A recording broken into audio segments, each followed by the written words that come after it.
Assalamualaikum warahmatullahi wabarakatuh. Salam sejahtera untuk kita semua. Apa kabar Bapak Muhammad Ikhwani Saputra Eskom Enkom selaku dosen pengampu mata kuliah Business Intelligence? Semoga selalu dalam keadaan sehat walafiat. Amin ya rabbal alamin. Perkenalkan, nama saya Cynthia Widyasuti, kelas 401 Sistem Informasi. Pada kesempatan kali ini saya akan menjelaskan jawaban ujian akhir semester. Baik, berikut adalah soalnya, ada 5 poin. Untuk poin yang pertama, jelaskan apa yang dimaksud Business Intelligence dan berikan contoh aplikasinya. Business Intelligence merupakan kategori yang umum digunakan untuk aplikasi dan teknologi untuk mengumpulkan data, menyimpan, menganalisis, dan menyediakan akses pada data agar dapat membantu pengguna dari kalangan perusahaan agar dapat mengambil keputusan dengan lebih baik dan tepat. Dalam pengertian jurnal, terdapat di Jurnal Manajemen Volume 15, Ivana Kursan dan Mira Lamihit, pada variasi solusi perangkat lunak termasuk teknologi-teknologi dan metodologi-metodologi yang dibutuhkan untuk mendapatkan informasi yang tepat guna sehingga mampu membuat keputusan bisnis dengan tujuan utama yaitu meningkatkan keseluruhan performa bisnis pada pasar. Business Intelligence menjelaskan tentang suatu konsep dan metode bagaimana untuk meningkatkan kualitas pengambilan keputusan bisnis berdasarkan sistem yang berbasis data. Business Intelligence seringkali dipersamakan sebagai briefing books, report and query tools, dan sistem informasi eksekutif. Business Intelligence merupakan sistem pendukung pengambilan keputusan yang berbasiskan data-data.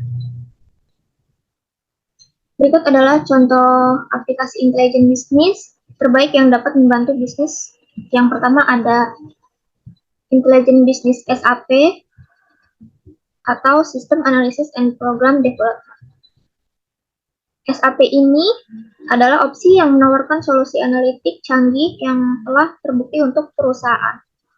Prediksi intelijen bisnis secara real-time, pembelajaran mesin, perencanaan, integrasi dengan program kantor umum, analisis dan ponsel laporan dengan bentuk visual yang cermat.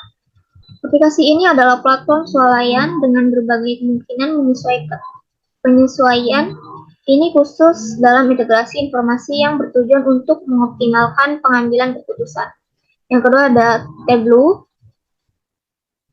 Pilihan favorit spesialis lainnya, Tableau adalah perangkat lunak canggih yang berspesialisasi dalam manajemen data, visualisasi, dan analisis. Selain itu, salah satu kekuatan besarnya adalah berintegrasi dengan berbagai sumber seperti Excel, Oracle, Google Analytics, Salesforce, atau Microsoft SQL. Meskipun popularitasnya mungkin berasal dari opsi gratis untuk penggunaan pribadi di luar berbagai paket bisnis berbayar. Yang ketiga ada Microsoft Power BI. Microsoft tidak dapat melewatkan kesempatan untuk menawarkan rangkaian alat analisis bisnisnya. Aplikasi ini telah dilakukan dengan opsi yang dirancang 100% untuk digunakan di web, yang memfasilitasi aksesnya dari perangkat dan tempat apapun. Microsoft Power BI menawarkan optimasi mutlak dalam penggunaannya dengan aplikasi Microsoft lainnya dan juga perangkat lunak lainnya. Yang keempat ada IBM Cognos. Jika Microsoft adalah bahan pokok dalam daftar aplikasi Business Intelligence, hal yang sama dapat dikatakan untuk IBM Cognos, menawarkan sesuatu di mana perusahaan tersebut mengkhususkan diri pada kecerdasan buatan diterapkan untuk analisis informasi, tidak hanya untuk memvisualisasikan semua proses secara intuitif, tetapi di atas segalanya untuk mendeteksi pola yang tidak teratur dalam alur kerja dan dengan memfasilitasi analisis prediktif. Yang kelima ada mikrostrategi. Mikrostrategi menempatkan semua menu yang kuat dan cepat, yang mungkin sulit bagi yang belum tahu. Dalam opsi lain, tujuan utama dari aplikasi ini adalah untuk meningkatkan produktivitas. Aplikasi ini menawarkan kemungkinan pengumpulan data dari sumber yang paling beragam, juga penggunanya tidak terbatas.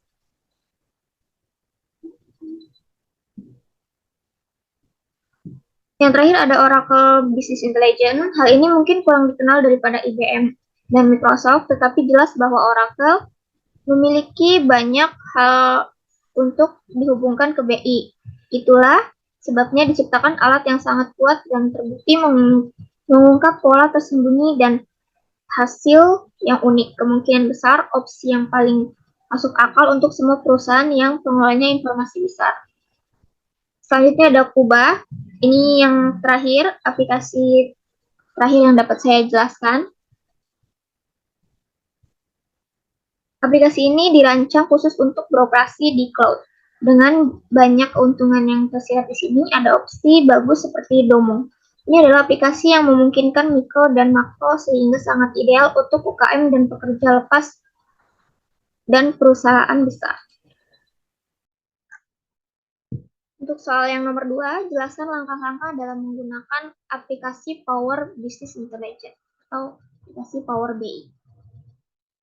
Langkah pertama adalah masuk dan menjelajahi antarmuka pengguna UI. Di unit ini Anda akan masuk ke desktop Power BI, jelajahi UI. Di Power BI desktop Anda akan mulai membuat laporan. Di tampilan laporan Anda akan bekerja di 5 bidang utama. Yang pertama ada ribbon, menampilkan tugas umum yang terkait dengan laporan dan visualisasi.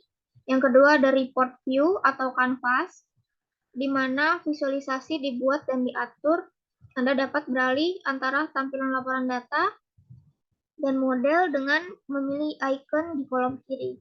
Yang ketiga, ada page type, terletak di sepanjang bagian bawah halaman. Area ini adalah tempat Anda akan memilih atau menambahkan halaman laporan. Yang keempat ada visualization pane, di mana Anda dapat mengubah visualisasi, menyesuaikan warna dan sumbu, penerapan filter, bidang seret, dan banyak lagi.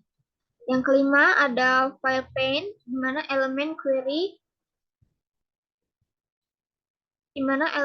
query dan filter dapat diseret ke tampilan laporan atau diseret ke area filter pada panel visualisasi. Berikut adalah gambarnya. Bisa ditarik ke visualisasi. Nah, untuk membuat tampilan visual draft file dari daftar file laporan, Power BI Desktop secara otomatis membuat visualisasi berbasis peta, karena diakui bahwa file negara berisi data geolokasi. Setelah membuat laporan dengan beberapa visual, Anda siap menerbitkan ke layar Power Business Intelligence pada pita berada di desktop Power BI. Pilih terbitkan. Anda akan diminta untuk masuk ke Power BI. Saat Anda masuk dan proses penerbitan selesai, kotak dialog tersebut akan muncul. Anda dapat memilih tautan di bawah sukses yang akan membawa Anda ke layanan Power BI tempat Anda dapat melihat laporan yang Anda terbitkan. Yang ketiga ada jelaskan perbedaan dari penggunaan Power BI dan Tableau. Berikut ada 6 poin perbedaan utama antara penggunaan Power BI dan Tableau. Yang pertama ada perbedaan vendor, yang dimana Power BI merupakan produk dari Microsoft. Oleh karena itu, karena sangat integrasi dengan lingkungan Microsoft seperti Excel, Azure, dan produk-produk Microsoft lainnya. Sedangkan Tableau adalah produk BI yang dikembangkan oleh Tableau Software, yang saat ini telah diakuisisi oleh Salesforce. Yang kedua ada perbedaan integrasi data, yang dimana Power BI menyediakan integrasi yang mudah dengan berbagai sumber data Microsoft, termasuk Excel, SQL Server, SharePoint, dan Azure. Sedangkan Tableau juga mendukung berbagai sumber data, termasuk sumber data non-Microsoft. Selain itu, Tableau dikenal memiliki kemampuan yang lebih fleksibel untuk melakukan transformasi data. Yang ketiga, ada perbedaan antarmuka pengguna, di mana Power BI menawarkan antarmuka yang lebih mirip dengan aplikasi Microsoft Office, sehingga pengguna yang sudah terbiasa dengan produk Microsoft mungkin akan lebih mudah beradaptasi. Sedangkan Tableau memiliki antarmuka yang sangat intuitif dan mudah digunakan yang memungkinkan pengguna untuk dengan cepat membuat visualisasi data yang menarik. Yang keempat, ada perbedaan visualisasi, di mana Power BI menyediakan banyak jenis visualisasi yang bisa digunakan dan kualitas visualisasinya terus meningkat seiring dengan perkembangan platform ini. Sedangkan Tableau juga menawarkan beragam jenis visualisasi yang menarik dan fleksibel. Tableau memiliki keunggulan dalam hal tampilan visual yang kreatif dan menarik fitur. Yang kelima, ada perbedaan kolaborasi, di mana Power BI menyediakan fitur kolaborasi yang kuat dengan integrasi ke platform Microsoft, sehingga memudahkan kolaborasi dalam tim menggunakan Office versi 365. Sedangkan Tableau memiliki fitur kolaborasi yang baik juga, tetapi belum seintegrasikan dengan platform kolaborasi tertentu seperti Microsoft Teams. Yang terakhir, ada lisensi dan harga, di mana Power BI menawarkan model lisensi berbasis cloud dengan berbagai pilihan harga termasuk opsi gratis untuk penggunaan individual. Sedangkan Tableau memiliki model lisensi yang cenderung lebih mahal daripada Power BI, terutama untuk penggunaan perusahaan atau enterprise. Yang keempat adalah, menurut Anda, apakah business intelligence penting dalam sebuah perusahaan dan apa urgensi tersedia aplikasi business intelligence? Menurut saya, business intelligence sangat penting dalam sebuah perusahaan dan memiliki urgensi tersedianya aplikasi BI yang dapat digunakan dengan baik. Di antaranya, pengambilan keputusan yang informasional. BI memungkinkan perusahaan untuk mengumpulkan, mengolah, dan menganalisis data dari berbagai sumber untuk mendapatkan wawasan bisnis yang mendalam. Dengan adanya data terstruktur dan visualisasi yang jelas, pengambilan keputusan dapat didasarkan pada fakta dan bukti yang kuat, bukti bukan hanya berdasarkan intuisi semata. Urgensi tersedianya aplikasi business intelligence sangat penting bagi perusahaan karena memiliki beberapa manfaat krusial yang dapat membantu meningkatkan kinerja bisnis dan mendukung pengambilan keputusan yang lebih baik. Pengambilan keputusan yang cepat dan akurat, aplikasi business intelligence memberikan akses real-time dan analisis data yang cepat, sehingga memungkinkan tim manajemen dan pengambilan keputusan untuk mendapatkan informasi terbaru dengan cepat. Keputusan yang didasarkan pada data aktual dan akurat dapat meningkatkan responsibilitas dan pengoptimalan kinerja bisnis. Identifikasi peluang dan tren bisnis dengan aplikasi business intelligence, perusahaan dapat menganalisis data dari berbagai sumber untuk mengidentifikasi peluang bisnis baru, tren pasar, serta perilaku pelanggan. Informasi ini memungkinkan perusahaan untuk mengambil langkah proaktif dan beradaptasi dengan perubahan lingkungan bisnis. Untuk soal yang terakhir, jelaskan langkah-langkah dalam menggunakan Tableau. Berikut adalah langkah-langkah umum dalam menggunakan Tableau untuk menganalisis dan memvisualisasikan data. Ada 3 poin yang dapat saya sampaikan untuk langkah-langkah umumnya. Yang pertama adalah menghubungkan sumber data. Langkah-langkahnya yang pertama, buka Tableau desktop dan pilih Connect untuk menghubungkan ke sumber data Anda. Selanjutnya pilih tipe sumber data seperti Excel, SQL Server, Google Sheet, atau file CSV. Selanjutnya ikuti langkah-langkah untuk mengkonfigurasi, koneksi, dan mengimport data ke Tableau. Yang kedua ada menyiapkan data.